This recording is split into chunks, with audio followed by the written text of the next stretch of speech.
Hello dear students, kinematics का एक question. A particle is moving such that its position coordinate X Y are 2 metre 3 metre at time T रावर zero. X और Y coordinate दे रखे हैं T रावर zero पर। 6 metre 7 metre 2 second पे दे रखे हैं। 13 14 मीटर 5 सेकंड पे दे रखे हैं। एवरेज वेलोसिटी वेक्टर पूछ रहा है फ्रॉम टी रावर जीरो टू 5 सेकंड। तो देखो average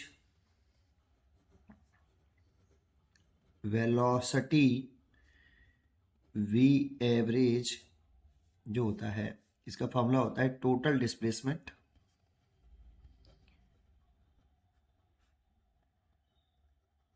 over total time interval.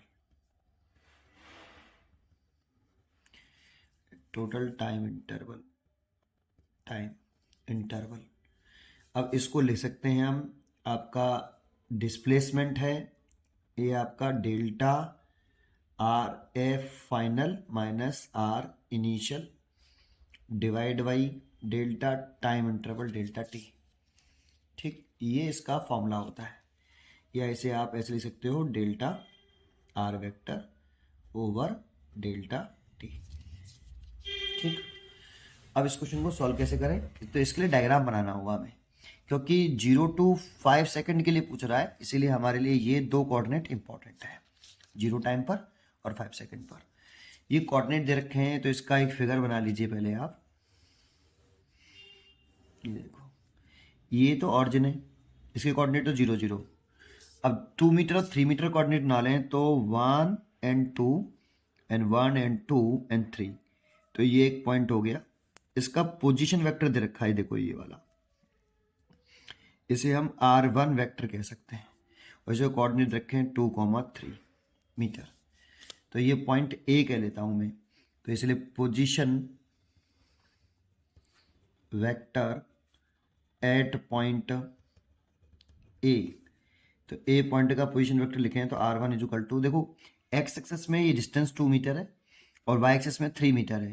X access में यूनिट वेक्टर होता है आई कैप और वाई एक्सेस में होता है जे कैप, इसलिए इसे लिख सकते हैं 2i cap plus 3j cap. ये आपका पोजीशन वेक्टर हो गया ए पॉइंट का।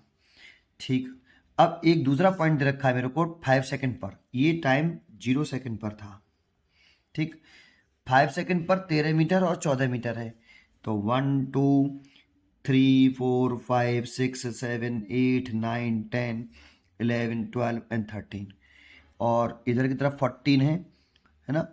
3 4 5 6 7 8 9 10 11 12 13 14 कर लो ऐसे ही अंदाजे से, एक एक पॉइंट डाल लो। ये रहा आपका, ये एक पॉइंट है, ये इसकी कोऑर्डिनेट है 13 मीटर और 14 मीटर, तो ये कोई पॉइंट हो गया बी, और उसका जो पोजीशन वेक्टर है ये वाला, ये आपका R2 वेक्टर है, और ये 13 डिस्टेंस है और ये 14 है, ये 13i हो गया, ये 14j हो गया, इसीलिए R2 वेक्टर हो गया position vector at point B.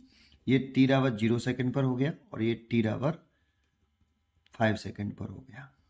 ठीक, तो R2 vector is equal to 13i cap plus 14j cap.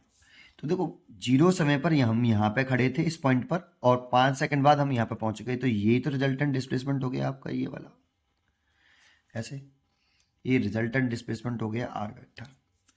इस R वेक्टर की अगर हम वैल्यू निकालें तो R vector is equal to, देखो इन तीनों में ट्राइंगल लॉ ऑफ कंडीशन लगाएं, using triangle law of vector addition, तो इसमें रिजल्टेंट वेक्टर है आपका R2 वेक्टर, तो R2 vector is equal to R1 vector plus R vector, इसीलिए R vector is equal to हो गया R2 vector minus R1 vector. R2 vector हो गया 13i cap plus 14j cap minus 2i cap minus 3j cap, 11i cap और plus 11j cap, this is R vector. और R vector मतलब ये हो गया आपका R2 vector minus R1 vector, R2 vector minus R1 vector की value आपकी ये निकल आएगी, इसीलिए एवरेज वेलोसिटी फ्रॉम t बराबर 0 second to 5 second is equal to r2 vector minus r1 vector divide by t2 minus के t1। तो ये हो गया आपका r2 vector minus r1 vector हो गया 11i cap plus 11j cap और 5 सेकेंड माइनस के 0, यहाँ से 11 कॉमन ले लो, 11/5 i cap plus j cap. ये इसकी एवरेज वेलोसिटी हो गई, इसीलिए इसका जो आंसर होना चाहिए वो 4th 11/5 i plus j cap. पढ़ते रहिए और खुश रहिए। Thank you.